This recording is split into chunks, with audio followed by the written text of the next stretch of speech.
Hey everybody, and welcome back to Siah Sports. My name is Siah, as always, and today, I want to talk about the Anaheim Ducks. Now, the Anaheim Ducks are my favorite hockey team. You can tell because I have two bobbleheads right there, and a gnome of Jakob Silfverberg, who is one of the older players on the team that I got last year.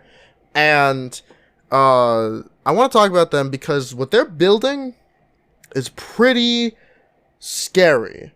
In a good way for us, if you're a Ducks fan. In a bad way for everyone else, if you are not a Ducks fan. Let's talk about it. So, clearly the Ducks have been pretty bad for the last couple of years. They were in the playoffs in 2018 and have missed it ever since. And basically, the old generation has kind of just been fading out for the last couple of years. And that's what we're doing. We're in a rebuild, but we're in a rebuild that seems to be heading in a fantastic direction. And there are multiple key factors to that I want to separate into different categories. So I'll separate into forwards, defensemen, and the goaltending situation. But first I want to just talk overall. We are building very good and very well. We haven't had a first overall pick. We haven't even had a second overall pick. Our highest pick thus far in this rebuild has been a third overall pick in 2020. But before that, we've just kind of been going around and getting picks, like a bunch of them, and turning them into quality or at least decent good players. And these players, a lot of them are still in the minors of the AHL, but they could come up and they could do some serious damage, and they're all in a position to succeed just because of where we're at. We had our GM Bob Murray before, who kind of started the rebuild, and he had a couple pretty good picks, but they weren't turning into anything as of the time, and he was focusing too much on pretending to compete when that's not really the point. So we got rid of him, and we brought in Pat Verbeek, and Verbeek has done nothing but good up until this point, in my opinion. His first year was last year, where he traded away a couple key components like Hampus Lindholm, Rickard Rakell, and a couple others to get mostly young players who we could use, and draft pick compensation, which we still have yet to use. I believe from the Penguins, whoever got Rickard, I think that was the Penguins, we got a couple of high picks that we can use, like round 2, round 3. And from the Bruins, who have Lindholm, the same story. We should have rated Nick Delorier as well, who was kind of our physical beast. And that's where we're headed. We're heading in a position where we are turning from the old style of hockey, which was physicality and strength above all else, to the new style of hockey, which is exemplified mostly by Trevor Zegras, where it's about flashiness, it's about pizzazz, it's about scoring based off of skill as opposed to size and strength, which is good. That's kind of where the entire league is trending, so the Ducks jumping on that bandwagon as well is not necessarily a bad thing. So getting in that position is pretty great, and I feel as though we can actually move forward with this as a way to go. Even if that style doesn't necessarily translate perfectly defensively, just having that in addition to a fantastic offense, it doesn't really matter how bad your defense is, because your defense is never going to be truly awful if your players are good enough at getting their spots in the zone. So, with that in mind, I'm going to jump into the first major category, which is the one that I think has probably the highest ceiling: the goaltending. I know. You might be thinking, the goaltending, how could that have the highest ceiling? Well, really, it's all Lucas Dostal. Now, our current goaltenders are Anthony Stolarz, who's the backup, and John Gibson, who is the headline guy. Now, Gibby is bad. He's really bad. And he's on a big contract, which is bad. Not gonna lie. It's pretty terrible. I don't know what we do. I think, well, shit, what do we do? I don't know. But if we can somehow get rid of him, then it opens up a lot more. Now, are we going to get rid of Stolars as well? Probably. I feel as though Stolars is gone 100% after this offseason, or at the trade deadline, because he's a free agent after this season. So I'm thinking he's gone. Dostal comes in as the backup goalie, and possibly even the starting goalie, because shit, might as well, right? Why am I so high on Dostal? You gotta look at what he was doing. He was up in the NHL for about 10 games, and he won us like 5 of those games on his own, like by himself, no help from nobody. He did that shit alone. And when you have a bad defense, which the Ducks unfortunately are probably going to have at least a below great defense. I think it might be average at best, which is fine, but you're going to need good goaltending if you have that. And John Gibson isn't going to cut it, but Dostal is going to. And when he was sent back down to the minors to San Diego in the AHL, he had 2 shutouts in a row. This guy's ready for NHL stuff. He is better than John Gibson is, surprisingly. And what's weird about Gibby is that you'd think, like, oh, he's in his prime. He's 28 years old or 29 years old. Apparently not. You know, I thought he'd be better. I guess not. But trading away Gibby is something that is going to be hopefully not too hard to do. I feel as though there are some teams that could use him. I don't think we're going to get like a first round pick or anything for him, but if you can trade a struggling goalie who's on a pretty big deal for like a struggling forward who's on a really big deal, I feel like that might be a fair trade for us because, well, offense isn't really going to be our problem. As long as we can just have someone who can fill up a spot and maybe play good defense, then that's really all that matters. But the goaltending is pretty important. So trading that for in some capacity is something that hopefully Pat Verbeek is able to figure out. And who knows what the ceiling is on that if he can figure it out. Another good goaltender that is hopefully going to come up eventually is Cal Klang, or Cali Klang. I'm not entirely sure how you pronounce it, but Klang. He is currently somewhere deep in the minors. I'm not entirely sure where he is, but we got him in the Rickard Rakell trade, and he seems to be pretty not bad, pretty half decent. And on top of that, there are a couple other good goalies who are coming up in like drafts and stuff that we could potentially snag, which wouldn't be a bad move because I feel like we're gonna need a goaltender of the future to play backup, in addition to Dostal, and having that core young is not bad actually. I feel like we can develop young talent pretty well, so developing good goaltenders is not hard. I don't think. They're probably one of the easier ones to develop because it's mostly based on reflexes. If you're good from the get-go, you'll be fine. So hopefully Cal Klang is able to break through at some point and maybe even make the AHL next year. Maybe. I'm not sure. He's still 20 years old. He still has time to grow. And if we can get Gibby out of here and get Stolars out of here and get something back for either of them, it's going to be a good move. And now I want to move on to what I personally think has like the lowest ceiling of all of the facets of the Anaheim Ducks, the defenseman end.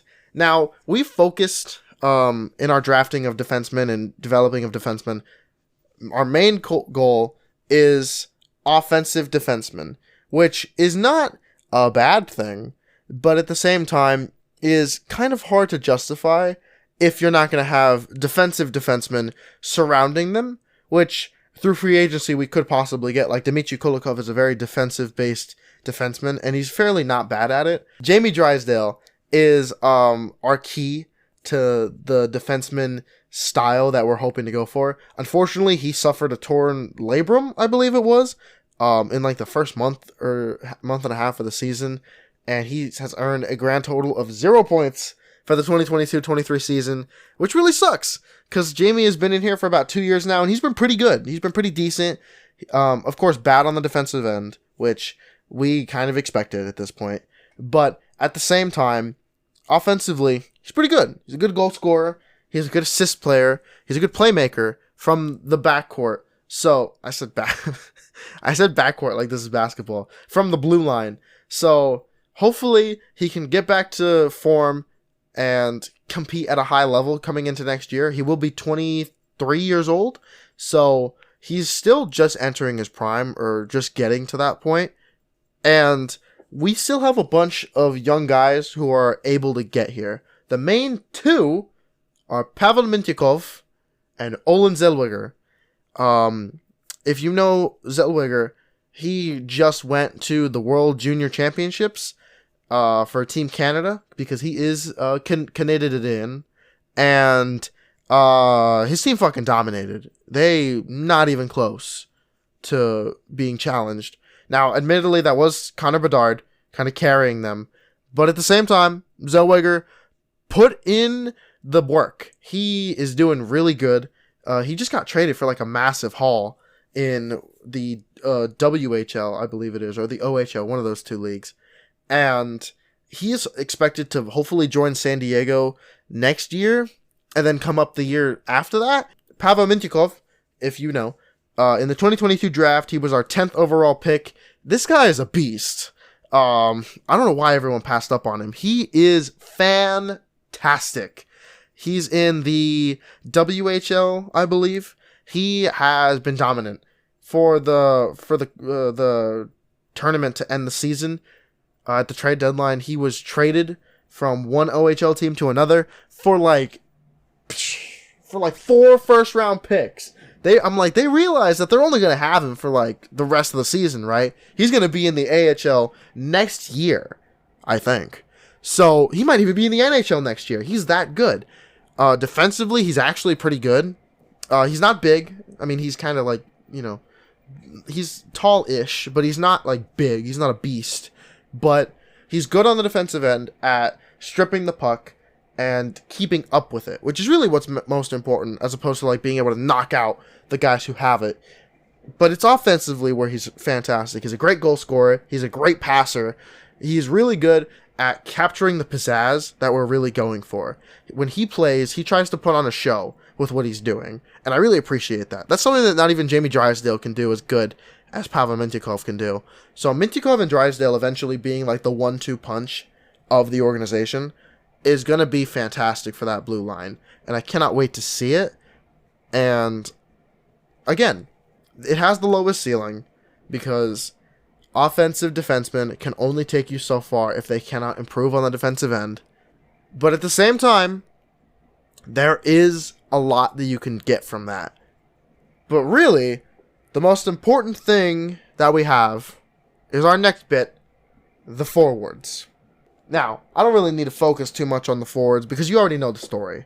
You already know who these guys are, the major players. You got Trevor Zegras, Troy Terry, Mason McTavish. That's the 1-2-3. And you can have guys surrounding them. We just signed Ryan Strome to a 5-year contract. He's not the greatest hockey player in the world, but he's still pretty good. He's still decent, at least, especially on the offensive end. Defensively, he kind of sucks. But he's the veteran presence that we need, which, yeah, if we're going for a youth movement, we should still have a couple veterans on the team. Admittedly, we got to trade Silverberg. We're probably going to need to trade Henrique. We got to get Shattenkirk out of here, by the way. I mean, I didn't say that on the defensive side, but I think he expires after this year. So, like, his ass needs to leave, like, now. And getting them ready for competition is what's important. Because Troy Terry, he was a 5th-round pick. He was someone that nobody believed in, and he's turned into a superstar. I mean, not a superstar, but a star. He's a 2-time All-Star. He's the second leading scorer on the team after Trevor Zegras, but Zegras was the 9th overall pick in 2019. So, I mean, what can you really say about that? And there's so much potential with the forwards on this team. Even just the 1-2-3 punch that I was just saying. Whenever they're on the ice together, they are amazing. And this is McTavish's first year. This is Zegras' second. And hell, this is like Troy Terry's third. So getting them into a winning mentality sooner rather than later is going to be important. Because all of them need to win now. All of them are prepped to win now. But if they don't, they're probably going to lose patience, as most stars do. Mason McTavish probably has the lowest ceiling out of the bunch, but he is mainly used to finish. He's the finisher on the team. He's the guy who will get in there and fuck people up a little bit on the interior. He's the center, I think. Zegras is mainly a center, But when he's out there with McTavish, he plays the left wing, and Zegras is the passer. He's the guy who can set you up perfectly. Troy Terry is the goal scorer. He's the one who, along with McTavish, who I said was the finisher, he's the one who is getting in there, getting down and dirty along with McTavish, and one of them is going to finish, and it's going to be amazing. And when they eventually get on the line together, on that first line as a bunch, they're going to be incredible. And I don't understand how no one has really realized just how good this young core is. Even just those three guys. And we still have people coming up in the system. We still have Parole. We still got Braden Tracy. We still got Garol, I think his name is. Those three guys could be a pretty good second or third line in the future. And they're playing together in the AHL. And they're all pretty good. They're pretty decent. Parole's having a kind of slow year, but he has potential. His potential is sky high, and I don't see it changing anytime soon. And they're good. That's it. They're good. And they will get better with time because everyone is young. Everyone in this young core is below the age of 25, which is important to keeping people around and keeping them good. Now, I think the most important thing that we're going to do is in this upcoming draft, and we've been tanking for this. We need the first overall pick now. We've been trash for like 3 or 4 years now, like garbage trash. But we've only been rewarded with, at max, the 3rd overall pick. We need a first. We need to win this fucking lottery. Because at the end of the day, the winner of this lottery gets Connor Bedard. Now, I'm not going to say whether or not I think Connor Bedard is going to be the next Wayne Gretzky, because I don't think he's going to be that high. But look at what Connor McDavid is doing, and that is a sign of what Bedard is going to do. Now, he is in the WHL or something like that. He's 17 years old. First of all, I didn't even know you could be that young in a professional league. He should still be in high school.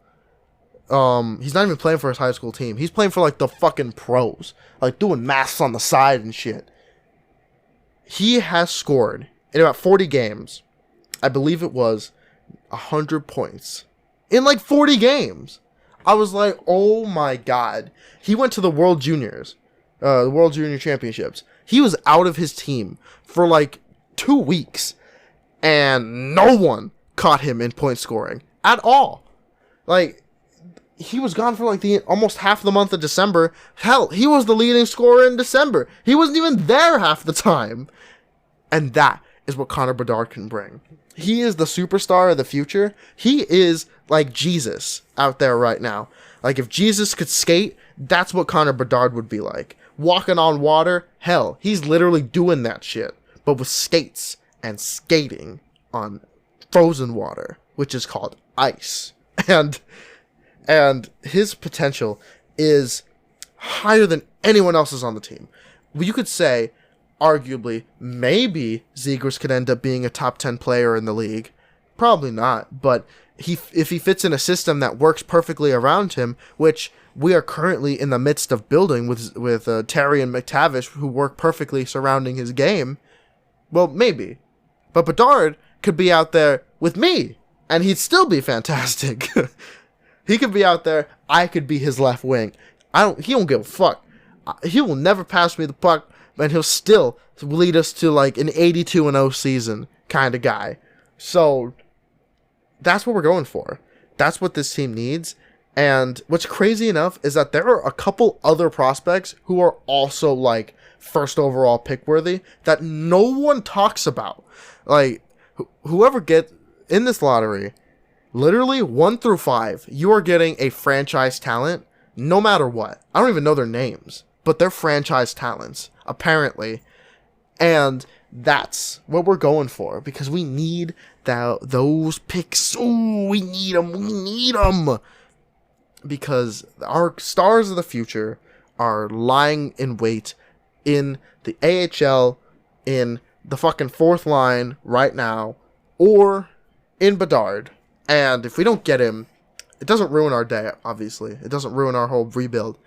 But getting him would scoot us up from, oh, we'll compete in 2025 or 2026 to, oh, we'll compete right now. Like, we'll start 2023, which hopefully we can do. I mean, after this season, this season's washed, obviously, for Bedard.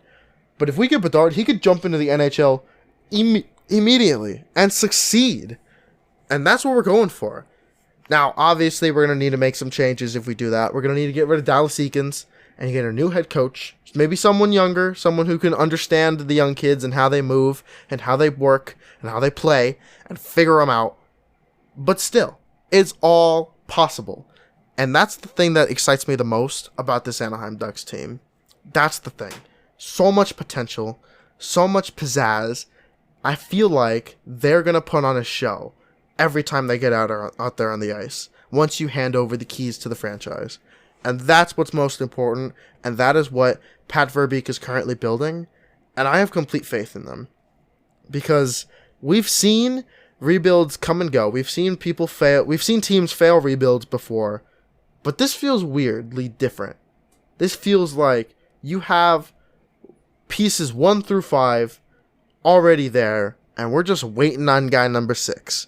And that's it. That's what we're going for. So, who knows? Think about it, all right? A first line of Trevor Zegras, Connor Bedard, Troy Terry, or Mason McTavish anywhere in there, with Jamie Drysdale and Pavel Mintyukov and or Olen Zellweger at the defensive end, with Lucas Dostal in goal. Who's stopping that team? Frankly, I don't think many teams are. And that is what excites me the most. So thank you for watching. I appreciate it. I want to talk about the Anaheim Ducks more as the time passes. As we get closer to like trade deadline, obviously, like I said with the NBA, I will be covering it as well. Mostly talking about my teams, but still, we will move forward. Thank you for watching. Again, I already said that. Leave a like and subscribe, and I will see you next time. Have a nice day. Goodbye.